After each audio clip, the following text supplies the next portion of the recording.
Assalamualaikum warahmatullahi wabarakatuh. Perkenalkan, nama saya Indah Dwi Rahayu. Saya berasal dari kelas 3A. Pada kesempatan kali ini, saya akan menjelaskan tentang model pembelajaran untuk siswa SD sesuai dengan tahap perkembangan sosial emosionalnya. Berikut penjelasannya. Nah, yang pertama, kita bahas dulu bagaimana tahapan perkembangan sosial emosional pada siswa SD.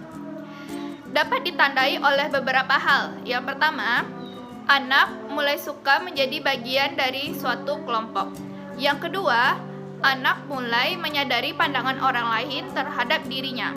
Yang ketiga, anak mulai berbagi rasa dan candaan terhadap teman sebayanya.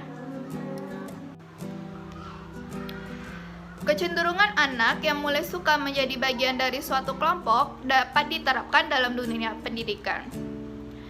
Pada siswa sekolah dasar, kurikulum 2013 telah menuntut anak untuk belajar secara bersama atau yang kita sebut dengan kerja kelompok. Apa sih manfaat dari kerja kelompok ini?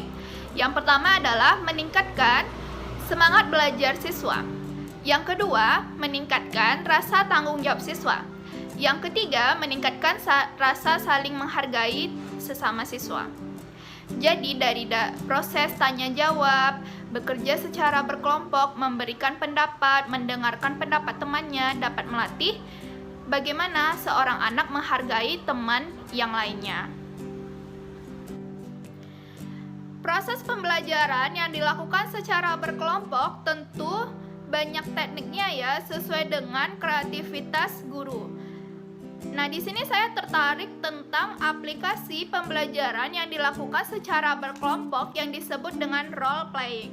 Nah, role playing itu apa sih dan bagaimana kaitannya dengan proses perkembangan sosial emosional pada siswa sekolah dasar? Role playing ini sudah ada guru yang menerapkannya dan juga ada beberapa jurnal yang meneliti tentang seberapa efektif sih role playing ini terhadap proses pembelajaran anak. Nah, di sini saya tertarik untuk menjelaskan lebih lanjut tentang role playing yang dilakukan secara berkelompok, kaitannya dengan proses perkembangan sosial emosional pada siswa sekolah dasar. Berikut penjelasan lebih lanjutnya. Baiklah, yang pertama adalah apa itu role playing? Role playing adalah metode pembelajaran yang di dalamnya terdapat perilaku, pura-pura atau berakting dari siswa sesuai dengan peran yang telah ditentukan.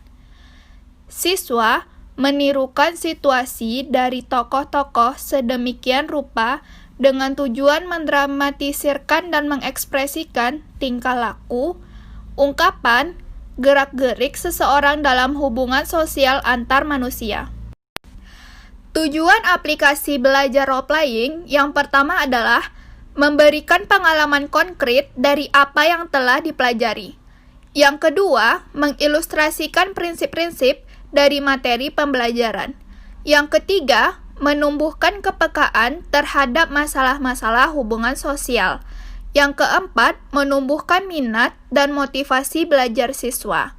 Yang kelima, menyediakan sarana untuk mengekspresikan perasaan yang tersembunyi di balik mengungkapkan emosi. Namun, terdapat kelemahan dari aplikasi belajar role playing. Yang pertama, role playing memerlukan waktu yang relatif panjang atau lama untuk 1 jam pelajaran. Yang kedua, tidak semua materi pelajaran dapat disajikan melalui metode ini. Untuk penerapannya, saya ambil contoh dari pelajaran pendidikan kewarganegaraan dengan tema gotong royong. Yang pertama, guru membuka kelas dengan menanyakan kabar dan mengecek kehadiran siswa. Yang kedua, guru menghangatkan suasana kelas dan memberikan motivasi untuk siswa semangat belajar. Yang ketiga, guru menjelaskan materi pembelajaran dan tujuan yang akan dicapai. Yang keempat, guru menyampaikan metode pembelajaran dengan aplikasi belajar role playing. Yang kelima, guru membagi menjadi beberapa kelompok dan menetapkan dengan beberapa tema seperti gotong royong di lingkungan sekolah, gotong royong di lingkungan masyarakat, dan gotong royong di lingkungan keluarga. Yang keenam, siswa diawasi oleh guru berdiskusi untuk memilih peran, dan mempersiapkan penampilan. Yang ketujuh, siswa menampilkan apa yang telah dipersiapkannya di depan kelas. Yang kedelapan, guru memberikan evaluasi terhadap penampilan siswa. Dan yang terakhir, siswa memberikan pengalaman dan mengambil kesimpulan dari materi pembelajaran pada hari tersebut. Nah, dari penjelasan tentang role playing tadi, ternyata ada kaitannya ya untuk meningkatkan perkembangan sosial emosional pada anak. Bagaimana seorang anak bekerja sama dalam satu kelompok dalam memainkan peran, tentu akan meningkatkan sosialnya. Dan bagaimana seorang anak menghayati peran yang dilakoninya, tentu dapat meningkatkan seorang anak dalam mengekspresikan emosinya. Menarik ya role playing ini untuk diterapkan oleh seorang guru dalam proses pembelajaran kelompok. Nah, tentunya role playing ini selain meningkatkan semangat belajar siswa, serta meningkatkan kerjasama, meningkatkan sosial emosional anak, juga memudahkan anak untuk cepat mengerti pembelajaran karena langsung dipraktekkan oleh sang anak melalui sebuah peran. Sekian dari saya, apabila ada kesalahan mohon dimaafkan. Wabillahi taufiq wal hidayah. Assalamualaikum warahmatullahi wabarakatuh.